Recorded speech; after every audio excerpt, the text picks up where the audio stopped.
ਕਦੇ ਭੁੱਖਮਰੀ ਅਤੇ ਗਰੀਬੀ ਦਾ ਸ਼ਿਕਾਰ ਰਹਿਣ ਵਾਲਾ ਕਤਰ ਅੱਜ ਪਰ ਕੈਪੀਟਾ ਇਨਕਮ ਅਨੁਸਾਰ ਦੁਨੀਆ ਦਾ ਸਭ ਤੋਂ ਅਮੀਰ ਦੇਸ਼ ਬਣ ਗਿਆ ਹੈ। ਰੇਤ ਦੇ ਟੀਲਿਆਂ ਵਰਗਾ ਦਿਖਣ ਵਾਲਾ ਇਹ ਦੇਸ਼ ਅੱਜ ਉੱਚੀ ਸ਼ਾਨਦਾਰ ਇਮਾਰਤਾਂ ਅਤੇ ਖੂਬਸੂਰਤ ਸੈਲਾਨੀ ਆਕਰਸ਼ਤਾ ਨਾਲ ਸਜਿਆ ਹੋਇਆ ਹੈ। ਸਿੰਗਾਪੁਰ ਤੋਂ ਬਾਅਦ ਦੁਨੀਆ ਦੇ ਸਭ ਤੋਂ ਅਮੀਰ ਕਰੋੜਪਤੀ ਲੋਕ ਇੱਥੇ ਹੀ ਮੌਜੂਦ ਹਨ। ਨਾਲ ਹੀ ਇਸ ਦੇਸ਼ ਦੀ ਬੇਰੁਜ਼ਗਾਰੀ ਦਰ ਵੀ 1% ਤੋਂ ਵੀ ਘੱਟ ਹੈ। ਪਰ ਹੁਣ ਸਵਾਲ ਇਹ ਉੱਠਦਾ ਹੈ ਕਿ ਅਰਬ ਦਾ ਸਭ ਤੋਂ ਗਰੀਬ ਦੇਸ਼ ਆਖਿਰ ਇੰਨਾ ਅਮੀਰ ਬਣਿਆ ਕਿਵੇਂ, ਤੇ ਅਜਿਹੇ ਕੀ ਕਾਰਨ ਹਨ ਕਿ ਆਉਣ ਵਾਲੇ ਸਮੇਂ ਵਿੱਚ ਸਾਊਦੀ ਅਰਬ ਬੇਸ਼ੱਕ ਗਰੀਬ ਹੋ ਜਾਵੇ ਪਰ ਕਤਰ ਇਸੇ ਤਰ੍ਹਾਂ ਅਮੀਰ ਬਣਿਆ ਰਹੇਗਾ। ਅਸਲ ਵਿੱਚ ਕਤਰ ਦੇਸ਼ ਨੂੰ ਸਮਝਣ ਲਈ ਸਭ ਤੋਂ ਪਹਿਲਾਂ ਸਾਨੂੰ ਇਸ ਦੇ ਇਤਿਹਾਸ ਨੂੰ ਜਾਣਨਾ ਹੋਵੇਗਾ। 1915 ਈਸਵੀ ਦੇ ਆਸ-ਪਾਸ ਦੀ ਗੱਲ ਹੈ, ਜਦੋਂ ਪਹਿਲੇ ਵਿਸ਼ਵ ਯੁੱਧ ਨੇ ਦੁਨੀਆ ਦੇ ਸਾਰੇ ਛੋਟੇ ਵੱਡੇ ਦੇਸ਼ਾਂ ਨੂੰ ਚਿੰਤਾ ਵਿੱਚ ਪਾ ਦਿੱਤਾ। ਉਹਨਾਂ ਦੇਸ਼ਾਂ ਵਿੱਚੋਂ ਇੱਕ ਸੀ ਕਤਰ, ਜਿਸ ਨੂੰ ਆਪਣੀ ਸੁਰੱਖਿਆ ਦੀ ਫਿਕਰ ਹੋਣ ਲੱਗੀ ਸੀ, ਕਿਉਂਕਿ ਉਸ ਕੋਲ ਫੌਜ ਇੰਨੀ ਛੋਟੀ ਸੀ ਕਿ ਉਹ ਵੱਡੇ ਦੇਸ਼ਾਂ ਨਾਲ ਕੁਝ ਘੰਟੇ ਵੀ ਜੰਗ ਨਹੀਂ ਸੀ ਚੱਲ ਸਕਦੀ। ਉਸ ਸਮੇਂ ਕਤਰ ਨੇ 1916 ਵਿੱਚ ਬ੍ਰਿਟੇਨ ਨਾਲ ਇੱਕ ਟ੍ਰੀਟੀ ਸਾਈਨ ਕੀਤੀ, ਜਿਸ ਅਨੁਸਾਰ ਜੇਕਰ ਕਤਰ 'ਤੇ ਕਿਸੇ ਵੀ ਤਰ੍ਹਾਂ ਦਾ ਹਮਲਾ ਹੁੰਦਾ ਹੈ ਤਾਂ ਬ੍ਰਿਟੇਨ ਉਸ ਨੂੰ ਬਚਾਵੇਗਾ। ਇਸ ਦੇ ਬਦਲੇ ਕਤਰ ਆਉਣ ਵਾਲੇ 55 ਸਾਲਾਂ ਤੱਕ ਬ੍ਰਿਟਿਸ਼ ਕਲੋਨੀ ਦਾ ਹਿੱਸਾ ਰਹੇਗਾ ਅਤੇ ਕਤਰ ਵਿੱਚ ਨਿਕਲਣ ਵਾਲੇ ਕੁਦਰਤੀ ਸੋਮਿਆਂ ਦੇ ਪਦਾਰਥਾਂ 'ਤੇ ਕਤਰ ਦੇ ਨਾਲ ਬ੍ਰਿਟੇਨ ਦਾ ਵੀ ਹੱਕ ਹੋਵੇਗਾ। ਇਸ ਤਰ੍ਹਾਂ ਬ੍ਰਿਟੇਨ ਨੇ ਕਤਰ 'ਤੇ ਰਾਜ ਕਰਨਾ ਸ਼ੁਰੂ ਕਰ ਦਿੱਤਾ। ਉਸ ਸਮੇਂ ਮੋਤੀਆਂ ਦੇ ਕਾਰੋਬਾਰ ਤੋਂ ਇਲਾਵਾ ਇੱਥੇ ਕੋਈ ਕਾਰੋਬਾਰ ਨਹੀਂ ਹੁੰਦਾ ਸੀ, ਪਰ 1940 ਵਿੱਚ ਕਤਰ ਵਿੱਚ ਪਹਿਲਾ ਆਇਲ ਫੀਲਡ ਖੋਜਿਆ ਗਿਆ ਅਤੇ 1960 ਤੱਕ ਉੱਥੋਂ ਤੇਲ ਕੱਢਣ ਤੇ ਦੇਸ਼ ਵਿਦੇਸ਼ ਵਿੱਚ ਸਪਲਾਈ ਦਾ ਕੰਮ ਕਾਫੀ ਤੇਜ਼ੀ ਨਾਲ ਹੋਣ ਲੱਗਿਆ।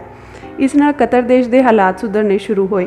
ਇਸ ਤੋਂ ਬਾਅਦ 1970 ਵਿੱਚ ਦੁਨੀਆ ਦਾ ਸਭ ਤੋਂ ਵੱਡਾ ਨੈਚੁਰਲ ਗੈਸ ਫੀਲਡ ਖੋਜਿਆ ਗਿਆ, ਪਰ ਇਹ ਕਤਰ ਦੇਸ਼ ਲਈ ਜ਼ਿਆਦਾ ਲਾਭਦਾਇਕ ਸਾਬਿਤ ਨਾ ਹੋਇਆ, ਕਿਉਂਕਿ ਉਸ ਸਮੇਂ ਕਤਰ ਕੋਲ ਆਯਾਤ ਨਿਰਯਾਤ ਦੇ ਸਾਧਨ ਨਹੀਂ ਸਨ।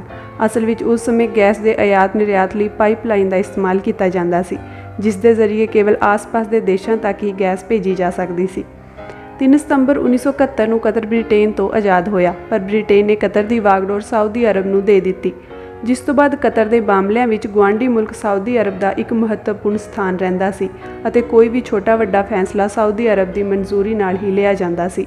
ਪਰ ਜਲਦੀ ਹੀ ਕਤਰ ਦੇ ਲੀਡਰਾਂ ਨੂੰ ਇਹ ਗੱਲ ਸਮਝ ਆ ਗਈ ਸੀ ਕਿ ਸਾਊਦੀ ਅਰਬ ਅੱਗੇ ਝੁੱਕ ਕੇ ਕਤਰ ਕਦੇ ਵੀ ਤਰੱਕੀ ਨਹੀਂ ਕਰ ਸਕਦਾ। ਇਸ ਲਈ 1990 ਵਿੱਚ ਕਤਰ ਸਾਊਦੀ ਅਰਬ ਤੋਂ ਵੱਖ ਹੋ ਗਿਆ। ਇਸ ਤੋਂ ਬਾਅਦ ਕਤਰ ਦੇ ਸ਼ਾਸਨ ਵਿੱਚ ਕੁਝ ਮਤਭੇਦ ਵੀ ਵੇਖਣ ਨੂੰ ਮਿਲੇ, ਕਿਉਂਕਿ ਖਲੀਫਾ ਬਿਨ ਹਮਾਦ ਅਲੀ ਥਾਨੀ ਦੇ ਕੰਮ ਕਰਨ ਦੇ ਤਰੀਕੇ ਤੋਂ ਉਸ ਦਾ ਪੁੱਤਰ ਹਮਾਦ ਬਿਨ ਖਲੀਫਾ ਅਲ ਥਾਨੀ ਖੁਸ਼ ਨਹੀਂ ਸੀ। ਉਸ ਨੂੰ ਲੱਗਦਾ ਸੀ ਕਿ ਕਤਰ ਸਿਰਫ ਤੇਲ ਵੇਚ ਕੇ ਕਦੇ ਵੀ ਵਿਕਸਿਤ ਨਹੀਂ ਹੋ ਸਕਦਾ। ਇਸ ਲਈ 1995 ਵਿੱਚ ਉਸਨੇ ਆਪਣੇ ਪਿਤਾ ਤੋਂ ਸੱਤਾ ਖੋਹ ਕੇ ਆਪਣੇ ਹੱਥਾਂ 'ਚ ਲੈ ਲਈ ਅਤੇ ਇਸ ਤੋਂ ਬਾਅਦ ਉਹਨਾਂ ਨੇ ਕਤਰ ਦੇ ਵਿਕਾਸ 'ਤੇ ਕਾਫੀ ਜ਼ੋਰ ਦਿੱਤਾ ਅਤੇ ਹਮਾਦ ਦੇ ਸੱਤਾ 'ਚ ਆਉਣ ਤੋਂ ਬਾਅਦ ਕਤਰ ਵਿੱਚ ਕਈ ਸੁਧਾਰ ਹੋਏ। ਹਮਾਦ ਨੇ ਤੇਲ ਵੇਚ ਕੇ ਮਿਲਣ ਵਾਲੀ ਰਾਸ਼ੀ ਨੂੰ ਨਵੀਂ ਤਕਨੀਕਾਂ ਵਿੱਚ ਇਨਵੈਸਟ ਕਰਨਾ ਸ਼ੁਰੂ ਕਰ ਦਿੱਤਾ ਅਤੇ ਇੱਥੋਂ ਹੀ ਗੈਸ ਨੂੰ ਲਿਕੁਇਫਾਈਡ ਕਰਨ ਦਾ ਕੰਮ ਸ਼ੁਰੂ ਹੋਇਆ। ਇਸ ਤੋਂ ਬਾਅਦ ਗੈਸ ਨੂੰ ਵੱਖ-ਵੱਖ ਥਾਵਾਂ 'ਤੇ ਪਹੁੰਚਾਉਣਾ ਆਸਾਨ ਹੋ ਗਿਆ। ਇਸ ਤੋਂ ਬਾਅਦ ਕਤਰ ਨੇ ਅਸਲੀ ਤਰੱਕੀ ਕਰਨੀ ਸ਼ੁਰੂ ਕਰ ਦਿੱਤੀ। ਇਸ ਤਰ੍ਹਾਂ ਕੇਵਲ ਮੋਤੀਆਂ ਦਾ ਵਪਾਰ ਕਰਨ ਵਾਲਾ ਕਤਰ ਤੇਲ ਅਤੇ ਗੈਸ ਦਾ ਵੀ ਬਹੁਤ ਵੱਡਾ ਵਪਾਰੀ ਬਣ ਗਿਆ। ਅੱਜ ਕਤਰ ਦੁਨੀਆ ਦਾ ਸਭ ਤੋਂ ਵੱਡਾ ਕੁਦਰਤੀ ਗੈਸ ਨਿਰਯਾਤਕ ਬਣ ਗਿਆ ਹੈ ਅਤੇ ਦੁਨੀਆ ਵਿੱਚ ਇਸਤੇਮਾਲ ਕੀਤੀ ਜਾਂਦੀ 30% LNG ਦਾ ਉਤਪਾਦਨ ਇੱਥੇ ਹੀ ਹੁੰਦਾ ਹੈ। ਨਾਲ ਹੀ ਇਹ ਰੂਸ ਅਤੇ ਈਰਾਨ ਤੋਂ ਬਾਅਦ ਕੁਦਰਤੀ ਗੈਸ ਦਾ ਉਤਪਾਦਨ ਕਰਨ ਵਾਲਾ ਤੀਸਰਾ ਸਭ ਤੋਂ ਵੱਡਾ ਦੇਸ਼ ਬਣ ਗਿਆ ਹੈ। ਕਤਰ ਦੇ ਲੀਡਰਾਂ ਨੇ ਇਸ ਕਾਰੋਬਾਰ ਤੋਂ ਆਉਂਦੇ ਪੈਸਿਆਂ ਨੂੰ ਕਤਰ ਦੇ ਲੋਕਾਂ ਦੇ ਪੱਕੇ ਘਰ, ਰਾਸ਼ਨ, ਸੜਕਾਂ, ਪੜ੍ਹਾਈ ਅਤੇ ਸਿਹਤ ਸਹੂਲਤਾਂ ਪ੍ਰਦਾਨ ਕਰਨ ਲਈ ਵਰਤਿਆ। ਕਤਰ ਦੀ ਸਭ ਤੋਂ ਵਧੀਆ ਗੱਲ ਇਹ ਹੈ ਕਿ ਇੱਥੇ ਆਪਣੀ ਨਿੱਜੀ ਆਮਦਨ 'ਤੇ ਕੋਈ ਵੀ ਟੈਕਸ ਨਹੀਂ ਦੇਣਾ ਪੈਂਦਾ, ਭਾਵ ਕਤਰ ਦੇ ਲੋਕ ਜੋ ਕਮਾਉਂਦੇ ਹਨ ਉਹ ਸਿਰਫ ਉਹਨਾਂ ਦਾ ਹੀ ਹੁੰਦਾ ਹੈ। ਇਸ ਤੋਂ ਇਲਾਵਾ ਸਿਹਤ ਸਹੂਲਤਾਂ ਅਜਿਹੀਆਂ ਹਨ ਕਿ ਹਸਪਤਾਲ ਵਿੱਚ ਇਲਾਜ ਕਰਾਉਣ 'ਤੇ ਇੱਥੇ ਕੋਈ ਪੈਸਾ ਨਹੀਂ ਲਿਆ ਜਾਂਦਾ, ਬਲਕਿ ਵੱਡੀ ਤੋਂ ਵੱਡੀ ਬਿਮਾਰੀ ਦਾ ਇਲਾਜ ਵੀ ਮੁਫਤ ਕੀਤਾ ਜਾਂਦਾ ਹੈ। ਇੱਥੇ ਪੜ੍ਹਾਈ ਦੇ ਨਾਲ ਬਿਜਲੀ ਅਤੇ ਗੈਸ ਵੀ ਮੁਫਤ ਦਿੱਤੀ ਜਾਂਦੀ ਹੈ। ਜਿਵੇਂ ਕਿ ਅਸੀਂ ਜਾਣਦੇ ਹਾਂ ਕਿ ਤੇਲ ਤੇ ਗੈਸ ਕੁਦਰਤੀ ਪਦਾਰਥ ਹਨ ਜੋ ਕਦੇ ਨਾ ਕਦੇ ਖਤਮ ਵੀ ਹੋ ਜਾਣਗੇ। ਇਸ ਗੱਲ ਤੋਂ ਹਮਾਦ ਬਿਨ ਵੀ ਚੰਗੀ ਤਰ੍ਹਾਂ ਜਾਣੂ ਸੀ। ਇਸ ਗੱਲ 'ਤੇ ਵਿਚਾਰ ਕਰਦਿਆਂ ਤੇ ਭਵਿੱਖ ਵਿੱਚ ਦੇਸ਼ ਦੇ ਮਾੜੇ ਹਾਲਾਤਾਂ ਤੋਂ ਬਚਣ ਲਈ ਕਤਰ ਨੇ ਇਸ ਬਿਜ਼ਨਸ ਤੋਂ ਆਉਣ ਵਾਲੀ ਰਾਸ਼ੀ ਨੂੰ ਹੋਰ ਦੇਸ਼ਾਂ ਦੀਆਂ ਵੱਡੀਆਂ ਕੰਪਨੀਆਂ ਵਿੱਚ ਇਨਵੈਸਟ ਕਰਨਾ ਸ਼ੁਰੂ ਕਰ ਦਿੱਤਾ। ਇਸ ਲਈ ਉਹਨਾਂ ਨੇ 2005 ਵਿੱਚ ਕਤਰ ਇਨਵੈਸਟਮੈਂਟ ਅਥਾਰਟੀ ਟਰਸਟ ਬਣਾਇਆ ਅਤੇ ਇਸ ਟਰਸਟ ਰਾਹੀਂ ਉਹਨਾਂ ਨੇ ਪੂਰੀ ਦੁਨੀਆ ਵਿੱਚ ਹੀ ਇਨਵੈਸਟ ਕਰਨਾ ਸ਼ੁਰੂ ਕਰ ਦਿੱਤਾ। ਇਸ ਤੋਂ ਇਲਾਵਾ ਸੈਲਾਨੀ ਆਕਰਸ਼ਿਤ ਕਰਨ ਲਈ ਉਹਨਾਂ ਨੇ ਕਤਰ ਵਿੱਚ ਕਈ ਬਹੁਤ ਖੂਬਸੂਰਤ ਸੈਲਾਨੀ ਆਕਰਸ਼ਿਤ ਖੇਤਰ ਵੀ ਬਣਵਾਏ, ਜੋ ਦੇਸ਼ ਦੀ ਵਿੱਤੀ ਮਦਦ ਤਾਂ ਕਰਦੇ ਹੀ ਸੀ, ਨਾਲ ਹੀ ਕਤਰ ਦੀ ਸੰਸਕ੍ਰਿਤੀ ਨੂੰ ਵੀ ਪ੍ਰਦਰਸ਼ਿਤ ਕਰਦੇ ਸਨ। ਕਤਰ ਏਅਰਵੇਜ਼ ਵੀ ਸੈਲਾਨੀਆਂ ਨੂੰ ਆਕਰਸ਼ਿਤ ਕਰਨ ਲਈ ਇੱਕ ਵਧੀਆ ਢੰਗ ਵਰਤਿਆ ਗਿਆ। ਇਸ ਤੋਂ ਇਲਾਵਾ ਇੱਥੇ 2022 ਵਿੱਚ ਹੋਣ ਵਾਲੇ FIFA ਵਰਲਡ ਕੱਪ ਦੀ ਮੇਜ਼ਬਾਨੀ ਵੀ ਕਤਰ ਕਰ ਰਿਹਾ ਹੈ।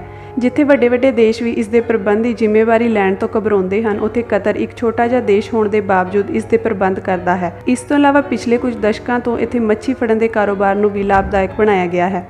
ਅੱਜ ਦੁਨੀਆ ਦੀਆਂ ਵੱਡੀਆਂ ਕੰਪਨੀਆਂ ਵਿੱਚ ਕਤਰ ਇੱਕ ਸ਼ੇਅਰ ਹੋਲਡਰ ਹੈ। ਕਤਰ ਨੇ ਲੰਡਨ ਦੇ ਪ੍ਰਸਿੱਧ ਡਿਪਾਰਟਮੈਂਟਲ ਸਟੋਰ ਹੈਰੋਲਡ ਨੂੰ ਮਿਸਰ ਦੇ ਅਰਬਪਤੀ ਵਪਾਰੀ ਮੁਹੰਮਦ ਅਲ ਫਯਦ ਤੋਂ 1.5 ਬਿਲੀਅਨ ਪਾਉਂਡਸ ਵਿੱਚ ਖਰੀਦਿਆ ਸੀ।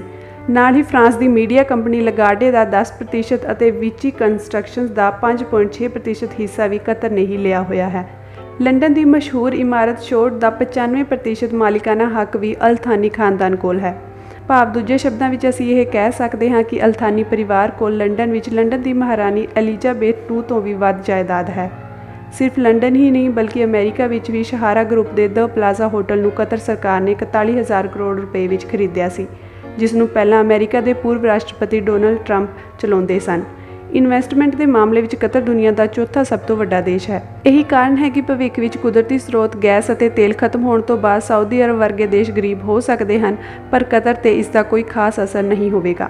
ਸਾਊਦੀ ਅਰਬ ਤੇਲ ਦੇ ਵਪਾਰ ਤੇ ਨਿਰਭਰ ਹੈ ਅਤੇ ਤੇਲ ਅਗਲੇ ਕੁਝ ਦਸ਼ਕਾਂ ਵਿੱਚ ਪੂਰੀ ਤਰ੍ਹਾਂ ਖਤਮ ਹੋ ਸਕਦਾ ਹੈ, ਪਰ ਕਤਰ ਤੇਲ ਤੋਂ ਇਲਾਵਾ ਗੈਸ ਸਰੋਤਾਂ ਦਾ ਵੀ ਮਾਲਕ ਹੈ, ਜਿਸ ਦੇ ਖਤਮ ਹੋਣ ਬਾਰੇ ਹਜੇ ਤੱਕ ਕੋਈ ਭਵਿੱਖਬਾਣੀ ਵਿਗਿਆਨੀਆਂ ਦੁਆਰਾ ਨਹੀਂ ਹੋਈ ਹੈ।